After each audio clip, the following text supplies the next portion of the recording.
Hey, welcome to the Pharmacy Residency Podcast, a member of the Pharmacy Podcast Network.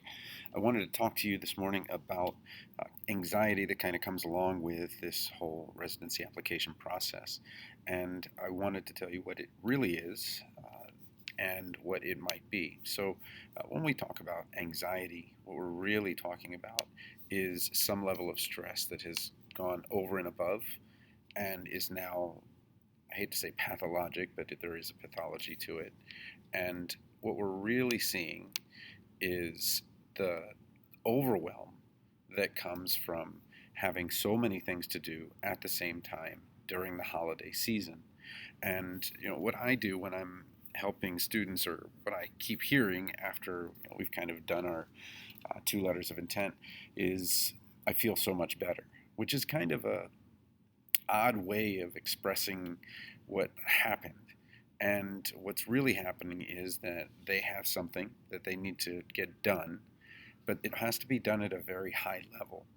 And knowing that they have done as well as they can at that very high level, that's what really makes it feel a lot better, because not only do they have those two letters done, they now have the template for the other 10 letters that need to come after it. And as this kind of stress turns into overwhelm, turns into true anxiety, it really comes from the fact that this is something that you've not had to do before, to do all of these things at the same time at this level, and the fact that you're not sure if you did do it. And I want to kind of talk a little bit about how it relates to, for example, soccer. In soccer, when we go to a tournament, we went to one in Kansas City, and there were 7 tiers. And within the tiers, generally, the games are very close. And being within a tier is like being in your own college. So as people sent me their letters of intent, and I said, I'd look at it free and whatever, and 107 people did, and I sent back at least a couple of sentences about the things that they could fix. And what I kept seeing over and over again was the same level. So at their own school, that would have probably been above average. But when you compare it to the true pool of people that are going to be applying to the residency, because again, from each school, you take the top 25%. And I think that that's a misconception, is that, oh, well, so many people are applying to residency. Well, if you go across the board, it's only 1/4 of the students of the 15,000 are going to get residency.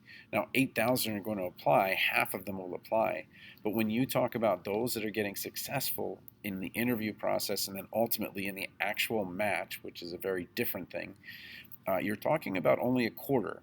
So you're not competing against an entire school, you're only competing against their best 25% for that spot.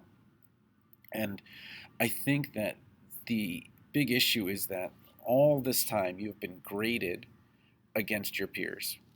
You have not gone to tournaments unless you've been doing national patient counseling competitions or regional competitions. Unless you've done those, you've only been against your peers. So if you're in a bottom tier school that just does not send a high percentage of their applicants or match a high percentage of their applicants, then you might feel pretty good about yourself when you're talking about competing against them. And that's kind of the unfortunate thing.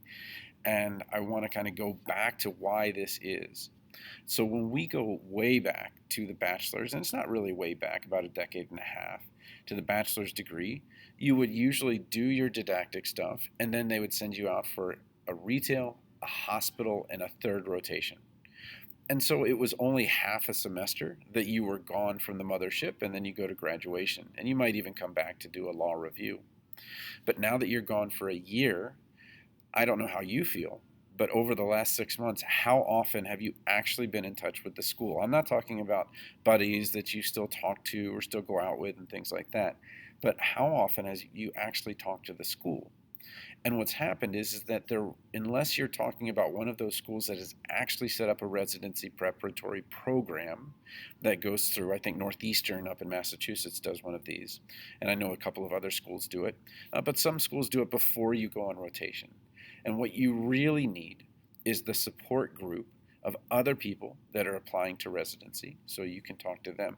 And that's kind of what I also do. Is I'm a lot of the support. So they have this oddball question, and I'm like, oh, I know what that is because I've done so many of these.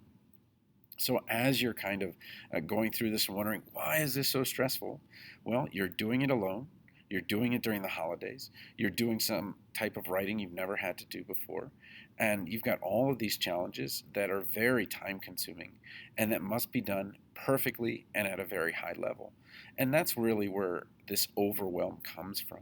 And so, what do you do to get rid of the overwhelm? Well, I mean, you could work with me, but there's certainly, if you go to your college and you're at a big college, not the pop up schools, the bigger colleges will have a writing center. Okay? Some of your faculty might be available, but you always feel kind of like you're bothering them. I know there's free services, but those are kind of one and done. And some of them I know that they've kind of established relationships, but a lot of times it's okay, you did it, and then you said it's okay, but was it really okay? So they haven't seen hundreds like I have to know that, you're using too much template from the ACCP template or the ASHP template.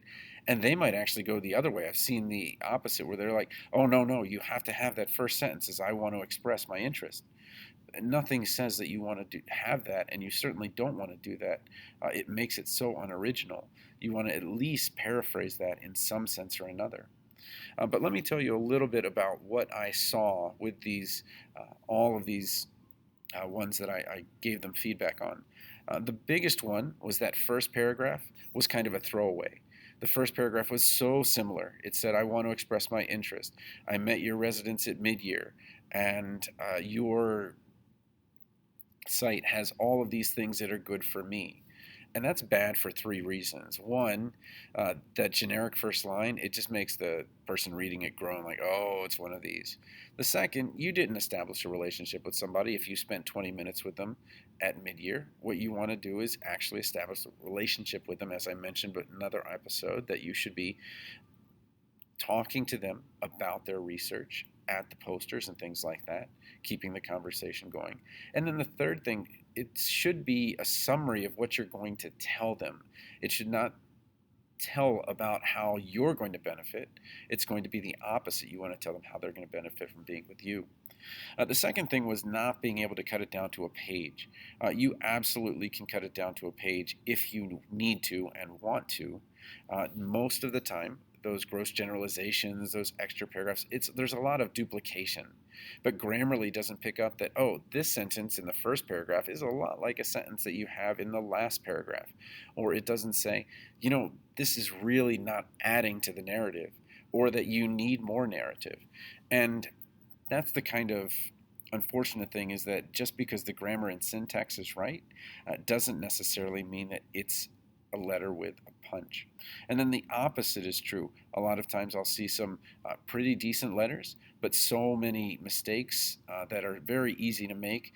Possessives where you've got that kind of apostrophe at the end, split infinitives, using double negatives, punctuation is awkward, paragraphing is awkward, like you've got this really huge block, because you really want it to be in such a way that it's easy to scan, because what they do first is they scan it, and then after the scan, then they say, okay, this is something I need to read in detail. So again, if you want my help, residency.teachable.com, tonythepharmacist@gmail.com. I can't help with anxiety, the clinical pathology, but what I can do is help with the stress and the overwhelm that tends to come from these types of things. So again, I want to help you, I do, and I know it's a stressful time, and I assure you, if we work together, everyone's just like, okay, this is so much better. I wish I had discovered you earlier. And again, we've got deadlines coming up. My turnaround is about 48 hours, so I'll get it done quickly, and I'll get it done before the deadline, and I'll try to help you.